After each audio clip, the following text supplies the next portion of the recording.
Hello, everyone, and welcome back to the Tuning into Tomkins Orchestra podcast. This episode, we'll be highlighting an exclusive interview I got with Dr. Kilburn, a guest conductor of the Sinfonietta Orchestra at the TMEA convention. A huge thanks to Dr. Kilburn, who was gracious enough to donate time from her busy schedule to be on our podcast. We hope you enjoy the episode and the background ambience. Did I say that? Ambience, I thought. Ambience? I don't know, I've heard both, but I say ambience. Which one is it? And I know you spelled it wrong, but... I didn't spell it wrong. Yes, you did. No, I didn't. Yes, you did. Yes, I did. Does not have an A, it has two E's. Okay. No, it has one E. It's an I-E instead of an I-A. No, those are two E's. Those were two E's. I don't care. You're just making things up. We hope you enjoy the episode. Ambience. And the back... we hope you enjoy the episode and the background ambience of the San Antonio Riverwalk. Hello, everyone, and welcome back to the Tuning into Tomkins Orchestra's podcast. I'm Rithik, and I'm alone today with a conductor here, a guest conductor for the Sinfonietta Orchestra at All-State, and her name is Dr. Kilburn, and she teaches at the Michigan State University. Dr. Kilburn, welcome to the show. Thank you so much. I'm really excited to join you. So, starting off, you're conducting as a guest conductor here. How do you think that's different from teaching at Michigan State? Well, it's really different because I feel like here we have students who are coming from many, many different areas and different schools who have lots of different experiences, and we're, thrown into a room and have like a billion hours of rehearsal all in a row, and boom, a concert, and then that's it. And, when I'm conducting my orchestra at home, we have much more time in between rehearsals. We get to know each other. We sort of build an ensemble culture, and in here it's just in like super time. We have to just like condense all of those kinds of, I don't know how you say it, like teaching goals in a really short amount of time. And so that's exciting because it's challenging, and it's wonderful to have so many young people from different areas, but it's also tricky because, this is the first time you're all playing together. But the beautiful thing is that music just unites us and brings us together, and it's this universal language that we can all tap into the joy and abundance of making music. And then, is there any significant difference you've noticed between how high schoolers play versus how college people play, and how that affects your job as a conductor? Well, I would just say that this is my first time conducting high school students in Texas. So I would say, first of all, not all high school students are, of the same skill set, experience set, and mindset, right? So I don't really think there's any tangible difference between high school students and college students. I think you have really mature, thoughtful musicians who have practiced many, many, many, many hours to get where they are.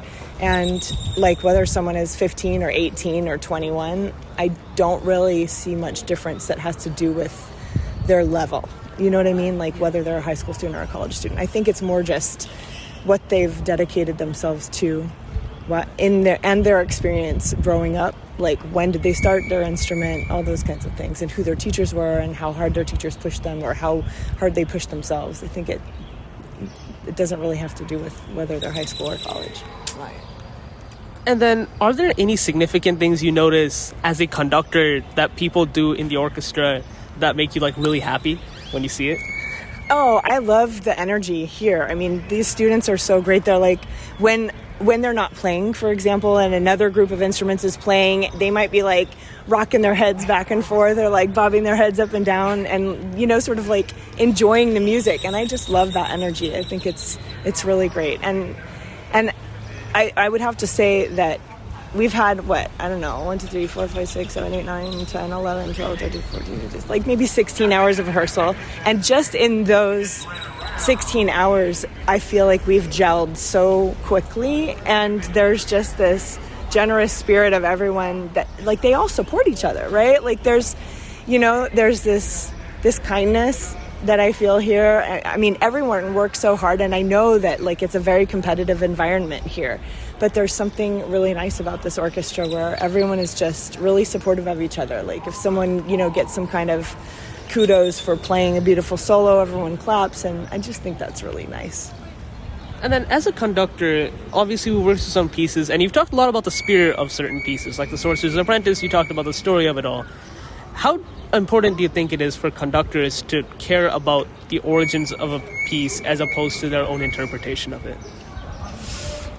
Well, I think that we base our interpretation on all the information we glean from our research about a piece, right? Like, who was the composer? Where were they living? What were their experiences? Like, right? Were they living during World War II? Were they living, where were they living? What was inspiring them at the moment when they were writing those pieces? How did they choose the harmonic language, the rhythmic structure, all of those kinds of things as they were creating these masterpieces? And how does that affect how we interpret what they did? So I feel like it's all very much integral to performing and to teaching or to conducting, because without that information, we have only limited black and white notes on a page with dynamics. And I think that the story behind stuff is really crucial in communicating the music to our listeners. And if there's a theme, like in the program we're doing, obviously we have like sort of this like spatial theme, right? Like it's like, like planetary, whatever, space dust kind of stuff, right? Spaceships, we have orbits, we have astrology, we have magic, we have all that kind of stuff. And so I feel like when we're choosing a program, it's nice to have some kind of thread that can go through all of the works that we're performing. So I think it's really important to know about the story. And then you've conducted a lot of pieces probably in your time as a conductor, teaching, and as guest conductors, I suppose. What's the first thing you do when you look at a brand new piece? Well, let me ask you this. A brand new piece that I've never conducted before, or a brand new piece that's never been premiered before? Because, okay. So, well, I have a degree in contemporary music, and I do a lot of premieres because I have friends who are composers, and I like to champion the works of great composers.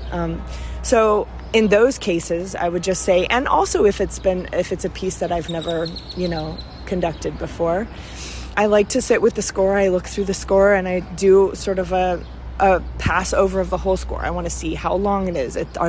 What's the structure, the architecture of the piece? Are there major sections of the piece? Like, is there fast, slow, fast, or those kinds of things? What instrument groupings are used, and how is the orchestration created? Is it very dense?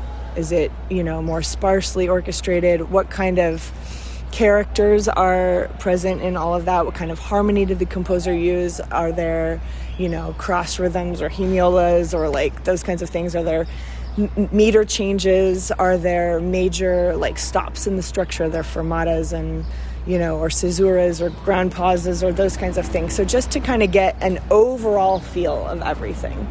And then I start to dive deeper in. I mean, I do sort of the historical research about, as much as I can, where the piece came from, what was the inspiration of it, all those kinds of things.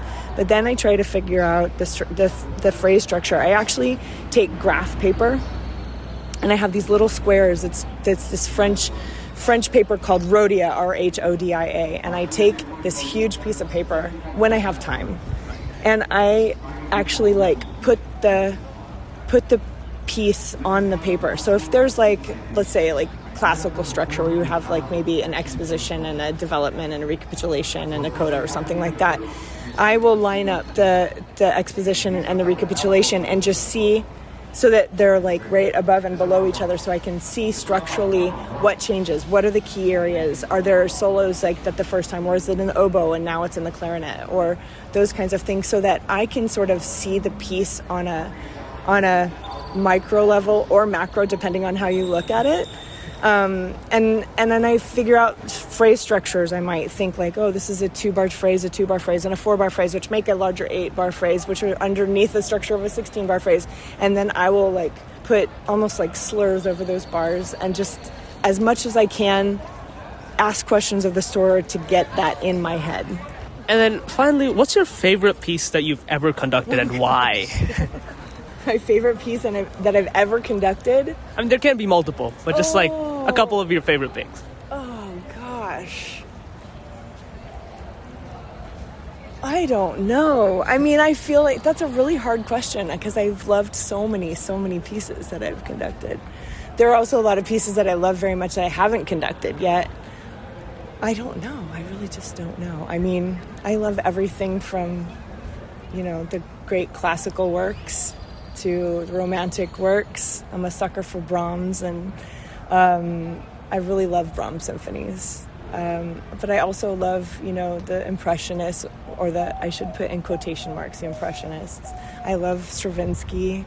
I love, and all of my composer friends who are writing amazing music these days, like Kataj Copley, TJ Cole, just lots of rad people who are making amazing music these days. So it's hard to choose one thing. I love opera too, and I've conducted a lot of operas, and that's a special thing because I love languages very much, so I get to combine my languages with the music and all the artistry and the costumes and the backdrops and everything. So that's exciting. So I don't think I could say one piece. Do you have a favorite piece? I don't either, actually. There's a lot of different pieces that I like. Right? Yeah. That's But then again, I've never conducted anything. Yet. And then, and then, listening to this, probably a couple of high school students and all of our listeners, do you have any words of wisdom for them from your years of experience? You mean in terms of being a musician? Or just in general about life? Musician, life, everything. Sure. I would say get enough sleep. That's a big one. Eat good food. Make sure you take time to spend quality time with your friends. Get off your phones. Right. It's very hard these days because everyone's on social media so much, and we live such a virtual life that I really think spending time one-on-one with our friends and our family and people we care about is nurturing to our souls and really important. I would say read good books, go see theater pieces, explore repertoire, music and different kinds of music that you haven't ever heard of before. We have 3 rules in my household that I think are good to live by. It's just show respect, make good decisions, problem solve. And I think those are good rules to live by. And I just think that we live in such an interesting time right now that showing compassion and trying to understand when people don't have the same mindset or feelings about life that we do, and trying to listen is important. Thank you so much for taking the time to sit here with me, Miss Kilburn, Dr. Kilburn. Okay, it was my pleasure. Thanks for asking me to do it.